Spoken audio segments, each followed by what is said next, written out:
¿Sabías que los animales tienen curiosidades sorprendentes? Por ejemplo, el pulpo tiene 3 corazones y sangre azul. ¡Increíble! Los flamencos son rosados gracias a su dieta rica en carotenoides. ¿Y sabías que los delfines tienen nombres únicos para comunicarse entre ellos? Los elefantes pueden detectar agua a varios kilómetros de distancia.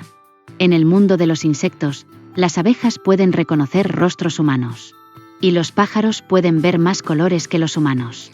¡Asombroso!